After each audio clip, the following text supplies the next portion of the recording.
শুরুতেই আপনার কাছ থেকে আমরা জানতে চাইব যে মুজিজা বলতে কি বোঝায়, এই যে অলৌকিকত্ব সেটা আসলে কি? ধন্যবাদ আপনাকে। চমৎকার অত্যন্ত গুরুত্বপূর্ণ একটি বিষয় আজকে শিরোনাম করেছেন যে মুজিজা কি এবং কোরআনের অলৌকিকতা। মুজিজা এটি আসলে কেন প্রয়োজন হয়?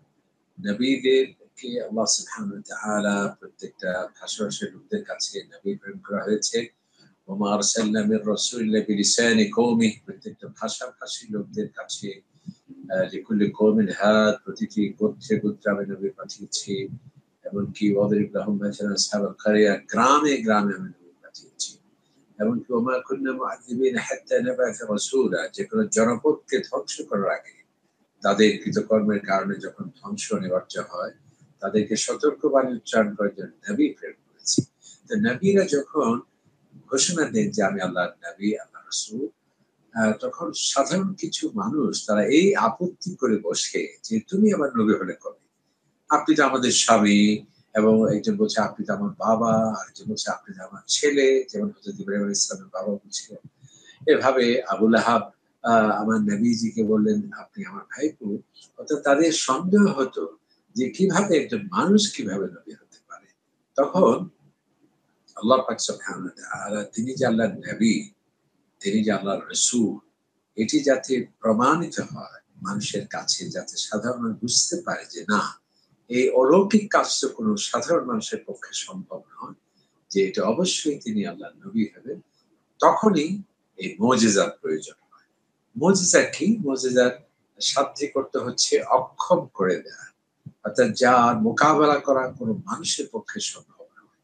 এর পারিভাষিক ইসলামের পরিভাষায় এর অর্থ হলো, আমরা বলি যে মুজিজা আমরুন খারিকুল লিল আদা, মাকরুন লিত-তাহাদ্দি, সাইর মিনাল মুআরাদা। যাই হোক, অর্থাৎ মুজিজা হলো এমন সব কার্যাবলী বা ঘটনা প্রবাহ যা সাধারণ নিয়ম নীতি প্রচলিত বহির্ভূত, এবং যেখানে চ্যালেঞ্জ থাকবে, নবীজি বলবেন যে এটা হলো আমার মুজিজা, দেখো চেষ্টা করো তো এর মতো তোমরা কোনো কিছু প্রকাশ করতে পারো কিনা। এবং এটি এই চ্যালেঞ্জ মোকাবেলা করা কোনো মানুষের পক্ষে সম্ভব নয়। এবং এই মুজিজা প্রকাশিত হয় কেবল নবীদের কাছে। এবং এই মুজিজার প্রধান উৎস, মুজিজার উৎসই হলেন আল্লাহ পাক সুবহানাহু ওয়া তাআলা।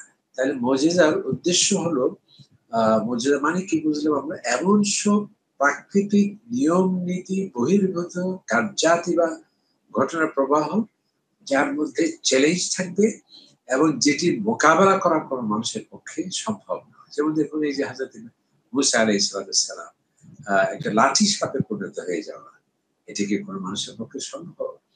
এরপর হযরত ঈসা আলাইহিস সালাম তিনি মৃত ব্যক্তির কাছে গিয়ে যদি বলতেন কুম বিইজনিল্লাহ, সে ব্যক্তি জিন্দা হয়ে যেত। এমনকি কোনো জন্মান্ধ ব্যক্তিকে হাত রাখলে পরে তিনি চক্ষুষ্মান হয়ে যেতেন।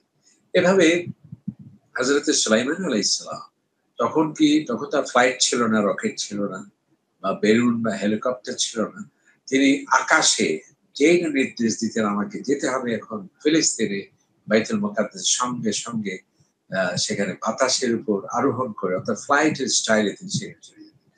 এভাবে হযরত ইব্রাহিম আলাইহিস সালাম যিনি আগুনের সম্পূর্ণ অক্ষত, এভাবে প্রত্যেক নবীদেরকে আল্লাহ সুবহানাহু ওয়া তাআলা মুজিজা দিয়েছেন, যাতে লিইকামাতিল হুজ্জাহ, অর্থাৎ তিনি যে আল্লাহর নবী, তিনি যে আল্লাহর রাসূল, তিনি কারো বাবা হতে পারেন, ছেলে হতে পারেন, তিনি কারো স্বামী হতে পারেন, কিন্তু তিনি সেই সাথে তিনি যে আল্লাহর নবী সেটি প্রমাণের জন্যই কিন্তু মুজিজা।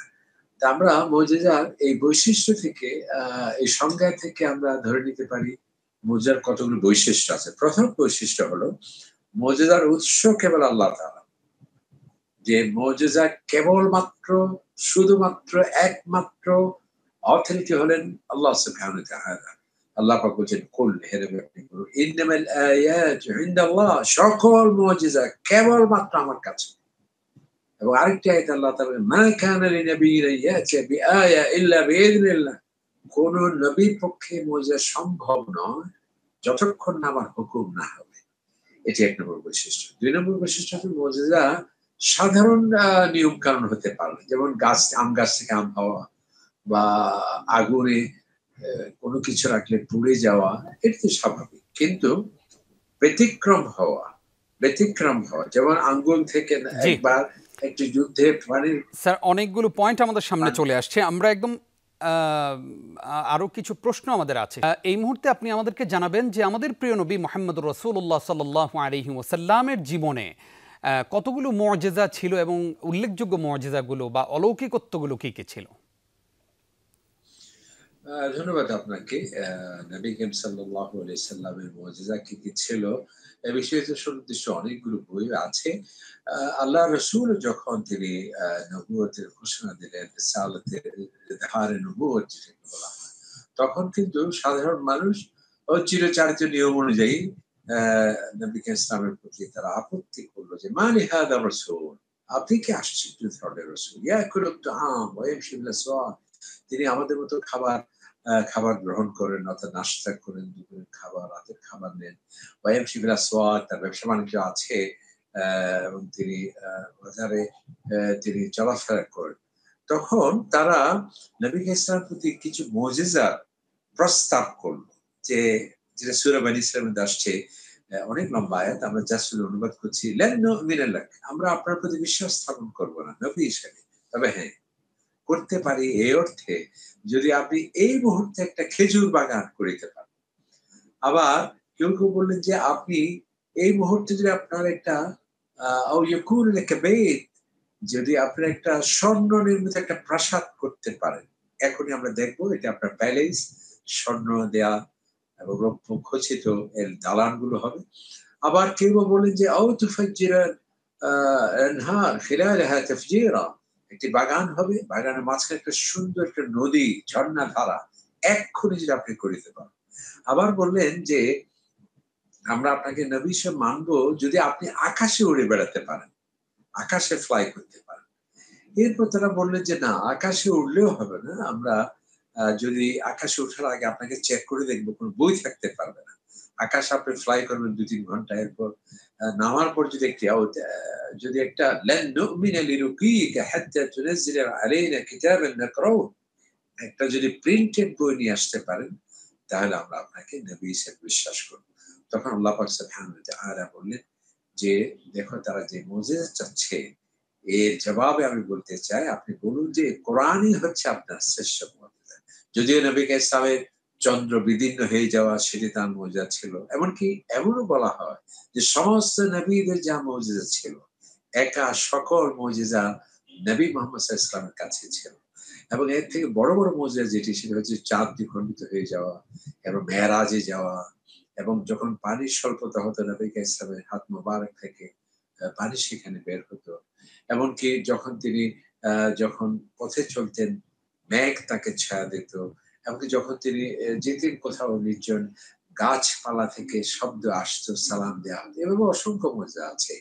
তখন আল্লাহ তাআলা ঘোষণা দিলেন যে, আপনি বলুন যে কোরআনই হচ্ছে আপনার শ্রেষ্ঠ মুজিজা।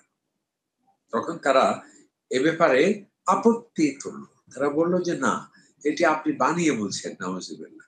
তখন তারা নানামুখী মন্তব্য করতে লাগলো কোরআনের অলৌকিকতা নিয়ে।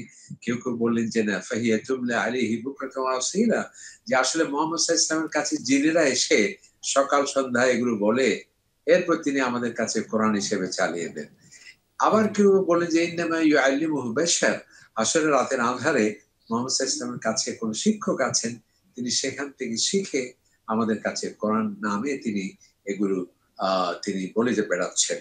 তখন আল্লাহ সুবহানাহু ওয়া তাআলা চ্যালেঞ্জ ঘোষণা করলেন। জি যদি তোমরা মনে করে থাকো মুহাম্মদ সাল্লাল্লাহু আলাইহি ওয়াসাল্লামের কোন শিক্ষক আছে, তাহলে তোমাদের মধ্যে শিক্ষক আছে, সাহিত্যিক, কবি আছো, তাহলে চ্যালেঞ্জ হলো পূর্ণ কোরআন তোমরাও রচনা করে নিয়ে আসো।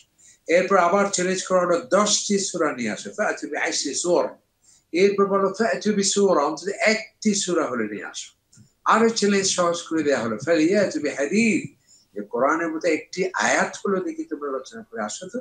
তখন আল্লাহু আল্লাহ আকবার। তাআলা বললেন, এবং তারা যে এই চ্যালেঞ্জ মোকাবেলা করতে সম্পূর্ণ অক্ষম ছিল, তখন আল্লাহ তাআলা ঘোষণা দিলেন, যেহেতু তোমরা পাচ্ছ না, কেন? কারণ হলো এই কোরআন মুহাম্মদ সাল্লাল্লাহু আলাইহি ওয়াসাল্লাম মুজিজা, এটি কোন সুবহানাল্লাহ, মানব সুবহানাল্লাহ। রচিত সাহিত্য নয়, জি এটি আমি আল্লাহর কালাম। সুবহানাল্লাহ। খুবই গুরুত্বপূর্ণ একটি পয়েন্ট আপনি আমাদের সঙ্গে শেয়ার করেছেন।